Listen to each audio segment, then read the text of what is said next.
Leo Tolstoy's Anna Karenina, Part 6, in which all our protagonists find the thin veneer of tranquility in their lives tested by family and friends, with farcical and tragic consequences.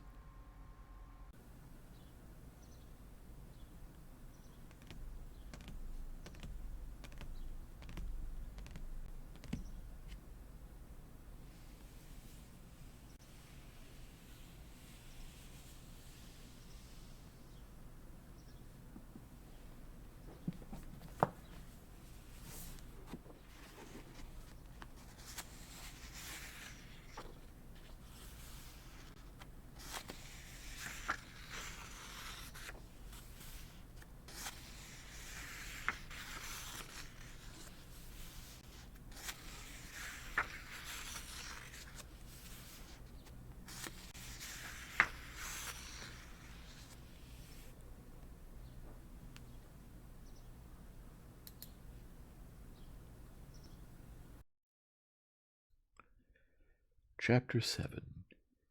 Levine returned home only when they sent to call him to supper.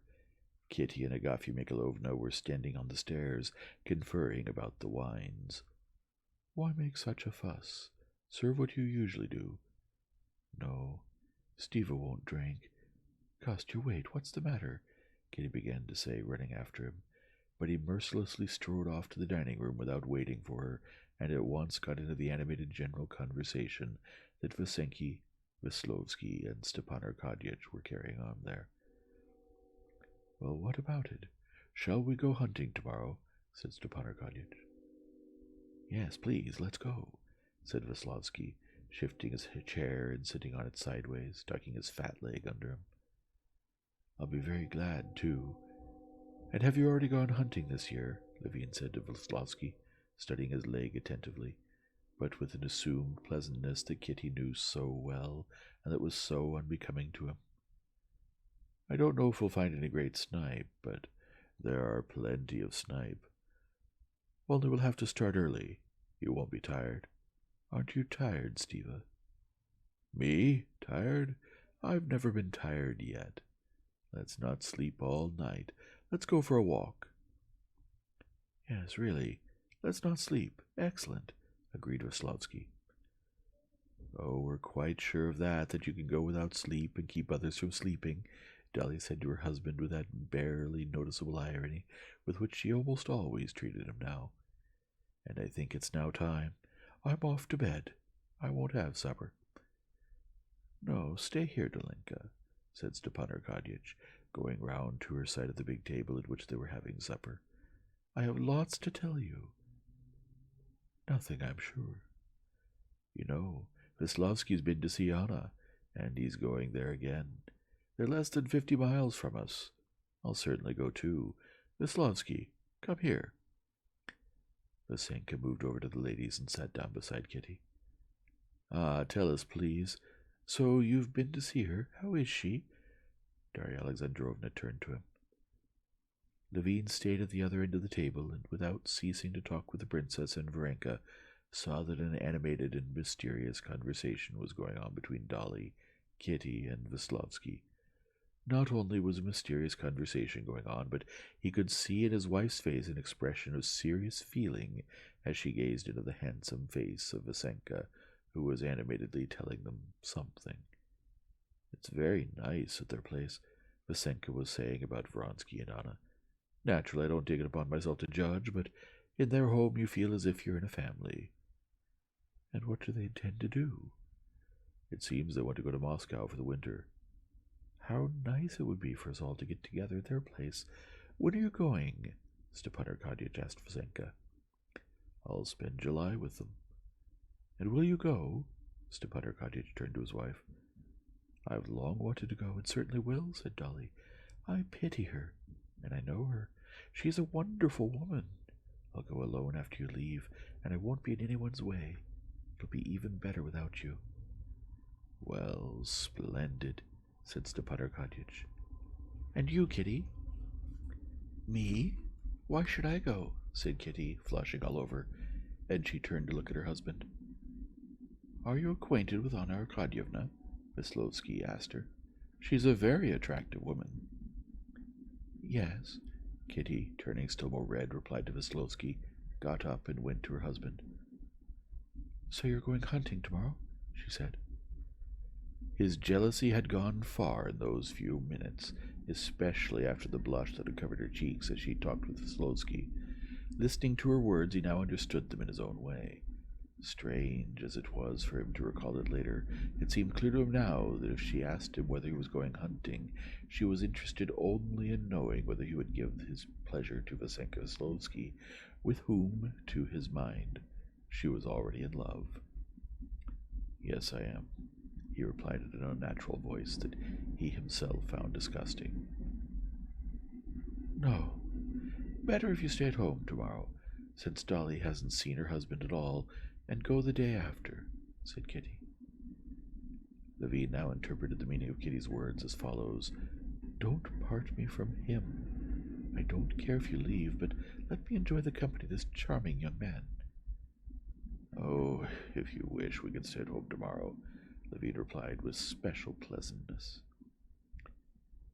Vasenka, meanwhile, not in the least suspecting all the suffering his presence caused, got up from the table after Kitty and followed her with a smiling, gentle gaze. Levine saw this gaze.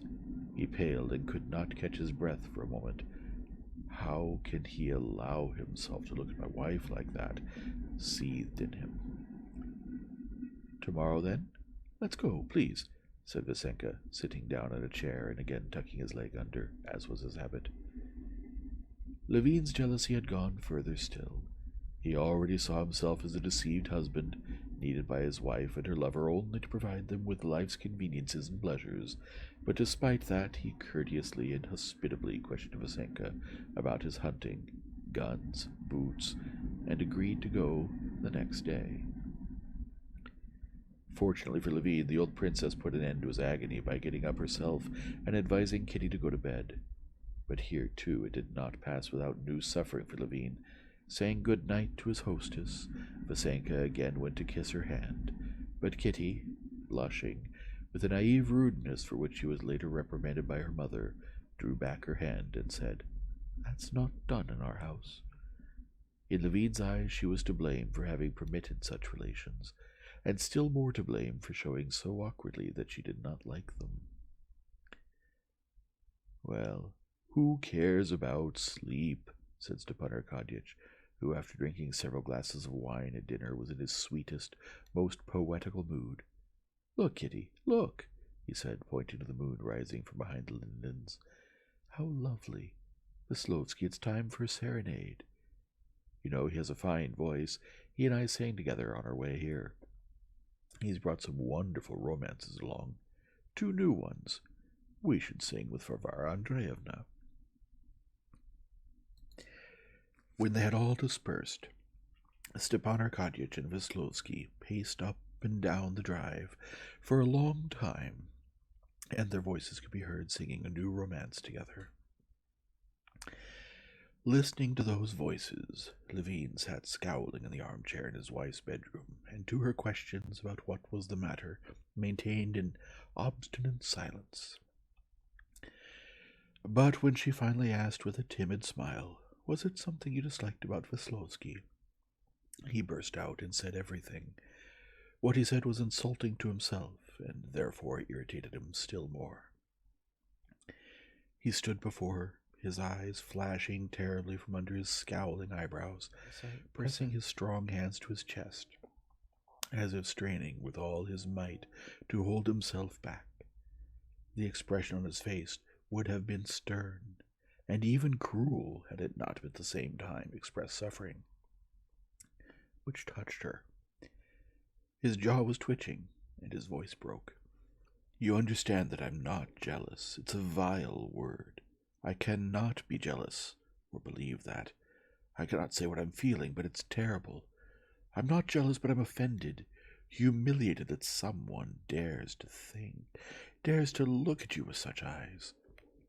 "What eyes?" said Kitty, trying as conscientiously as she could to recall all the words and gestures of that evening and all their nuances. In the depths of her soul she found that there had been something of the sort. precisely at the moment when he had gone after her to the other end of the table, but she dared not confess it even to herself, much less venture to tell him, and so increase his suffering. But what can be attractive in me the way I am? Ah, he cried, clutching his head. Hear what she says. So if you were attractive— No, Kostya, wait, listen, she said, looking at him with an expression of suffering commiseration. What can you be thinking? When nobody exists for me, nobody. Nobody. Do you want me not to see anyone? In the first moment his jealousy offended her. She was vexed that the smallest diversion, and the most innocent, was forbidden her. But now she would gladly have sacrificed not just such trifles, but everything, to deliver him from the suffering he was going through. You understand the horror and comicality of my position, he went on in a desperate whisper, that he's in my house, that he essentially did nothing improper, except for this casualness and tucking his leg under. He considers it the best tone, and so I have to be courteous to him. But, Kostya, you're exaggerating, said Kitty, who in the depths of her soul rejoiced at the strength of his love, which was now expressing itself in his jealousy.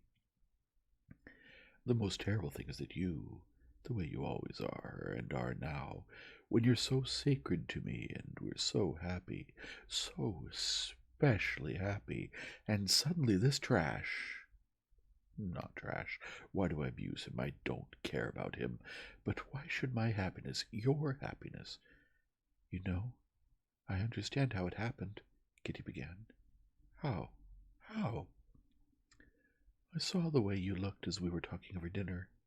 Ah, yes, yes, Levine said fearfully. She told him what they had been talking about, and as she told it, she was breathless with agitation. Levine remained silent, then looked closer at her pale, frightened face, and suddenly clutched his head. Katya, I'm tormenting you. Darling, forgive me. It's madness, Katya. It's my fault all around. How could I suffer so over such stupidity? No, I'm sorry for you. For me? For me? What am I, a madman? But why you? It's terrible to think that any outsider can upset our happiness. Of course, that's the offensive thing. No, but on the contrary, I'll have him stay with us all summer. On purpose, and I'll overflow with courtesy, Levine said, kissing her hands. You'll see. Tomorrow. All right, tomorrow we're leaving.